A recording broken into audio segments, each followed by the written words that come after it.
Salah satu hal yang menarik sebenarnya kalau ingin ditelah adalah soal alasan-alasan kenapa kemudian Hakim pra-peradilan mengabulkan permohonan Pak Setnov. Salah satu yang menarik adalah soal alat bukti yang sama tidak boleh lagi dipergunakan, terutama dalam kasus Irman untuk perkara Setnov. Padahal di pasal 2 angka 3 Peraturan Mahkamah Agung nomor 4 2016 disebutkan bahwa pra-peradilan itu kalau dikabulkan tidak menggugurkan objeknya dan dapat dibentuk sprindik baru tanpa kemudian dibolehkan menggunakan alat bukti yang sama. Jadi begitu putusan pra-peradilan berdasarkan perma ini baru tidak boleh digunakan alat bukti yang sama. Tapi dalam perkara Pak Setnov itu lebih dulu dilakukan. Nah, ini ada yang agak janggal dalam penerapan perma nomor 4 2016. Kedua yang menarik, jadi ini menarik. Perma itu untuk perkara misalnya satu orang itu dibatalkan, jadi tersangka, Ya. Keluar sprindik baru, yang tadi itu nggak boleh dipakai lagi sekarang. Itu Kalau maksudnya. ya begitu perma, itu Ya. menurut perma. Tapi menurut putusan pra-peradilan, Bukan putusan Irman, alat bukti Irman tidak boleh dipergunakan dalam kasus Setnov. Iya, dua hal yang berbeda. Dua hal yang berbeda, sangat berbeda. Jadi agak menarik. Yang kedua, hal yang menarik soal tidak dibukanya rekaman di dalam persidangan pra-peradilan. Kita paham bersama bahwa rekaman itu bisa saja pokok perkara, tetapi tentu saja rekaman itu bisa mengantarkan kepada hakim kepahaman kenapa penyidik KPK kemudian menetapkan Setnov sebagai tersangka. Kalau kemudian hakim berpandangan berbeda, Pak Karni, saya berpikir kita memang harus menghormatinya. Tetapi semua pihak juga harus menghormati Perma nomor 4 2016 ini, di mana dibuka kesempatan bagi KPK untuk menerbitkan sprindik baru. Sudahlah pra-peradilan ini, mari kita tatap sprindik baru. Kebetulan Pak Setnov kan sudah sembuh, jadi prosesnya mungkin tidak terhalangi berikutnya. Dalam karena kasus harus mengerti Pak, perma itu berlaku untuk hakim. Anda ngerti namanya perma itu peraturan Mahkamah Agung. Pak, tidak bukan alas hukum Pak. Belajar hukum lah yang benar Pak. Baik, ya gitulah. Jadi itu tidak bisa digunakan alas hukum. Ini ada mantan Hakim Agung di sini. Coba tanya, perma itu bisa nggak sebagai alas hukum? Yang benar aja Pak. Kalau gitu Perkap sudah alas hukum dong. Nanti SOP-nya daripada TV One sebagai alas hukum juga dong. Yang benar aja. Baik, terima kasih. Saya tidak akan tanggapi hal yang seperti itu. Pertama soal pra-peradilan yang menarik ini.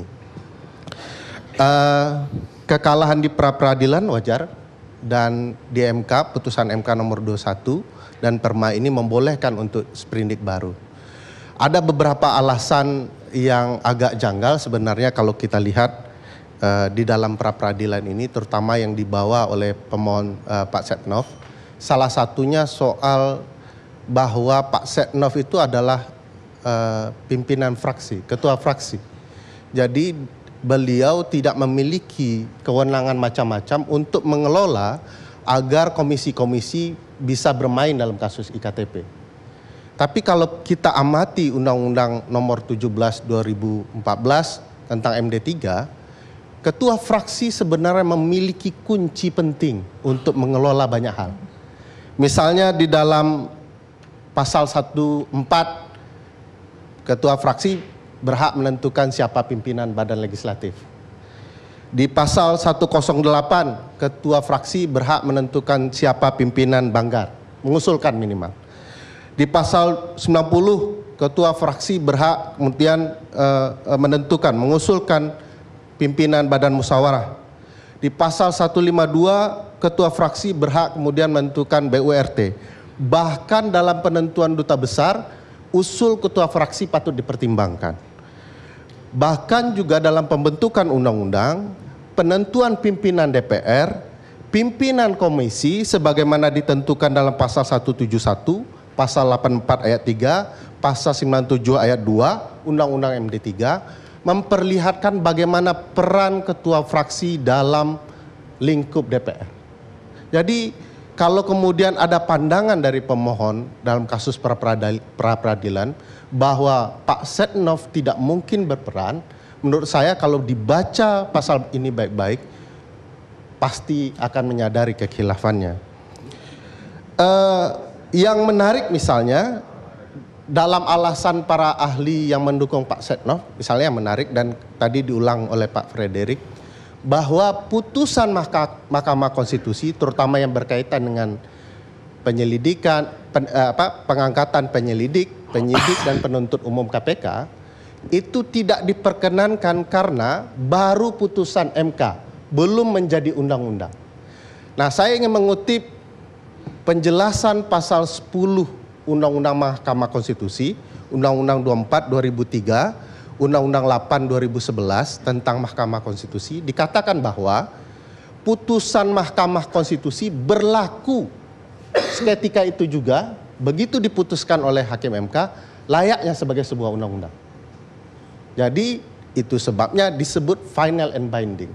Dari mana turunan penjelasan pasal 10 Undang-Undang MK ini? Dari pasal 24C ayat 1, dari pasal 24C ayat 1 Undang-Undang Dasar, dan pasal 10 ayat 1 Undang-Undang MK.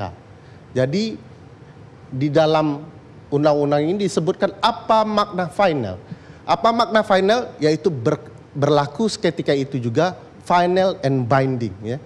Nah, dari sana sebenarnya pemahaman-pemahaman mengenai bahwa penyidik dan penuntut umum KPK tidak sah sudah dibatalkan melalui putusan Mahkamah Konstitusi nomor 109 dan 110 garing PUU angka Romawi 13 tahun 2015. Jadi saya menarik kalau kemudian ada ahli-ahli atau pakar hukum yang sangat terpelajar mengatakan putusan MK itu tidak berlaku.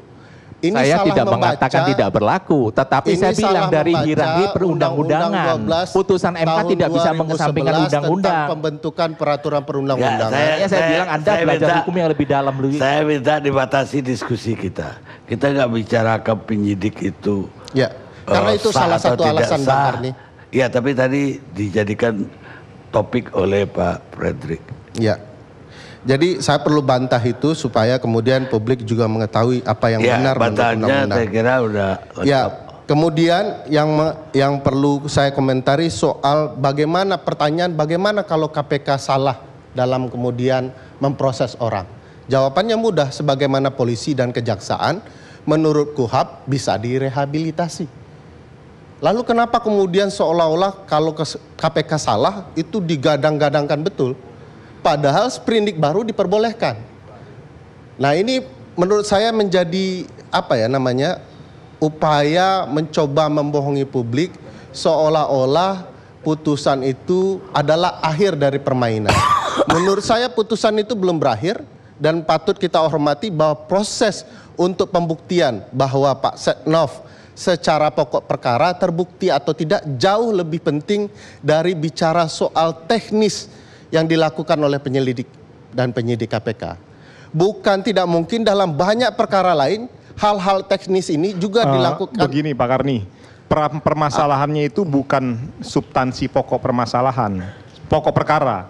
Tapi yang jadi permasalahannya harus kita kritisi bersama adalah pada saat seseorang itu dari saksi langsung ditetapkan tersangka ini, itu ada sebuah konsekuensi opini publik yang sangat luas. Tidak banyak yang akhirnya mampu membuat si orang yang ditersangkakan tersebut terbangun opini yang mendiskreditkan si tersangka tersebut. Baik. Ini yang jadi masalah. Baik. Ya memang itu yang kita bicarakan, pokok perkara belum masuk. Kita setuju. Soal teknis demikian timbul tanda tanya besar. Kenapa kemudian teknis KPK begitu kencang dikritik? Padahal teknis pernah dilakukan, yang khilaf pernah dilakukan oleh Densus 88 terhadap kader Muhammadiyah.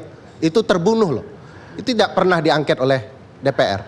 Kemudian kasus Iwan di Sumatera Barat, anak kemenakannya Bang Karni. Salah tembak.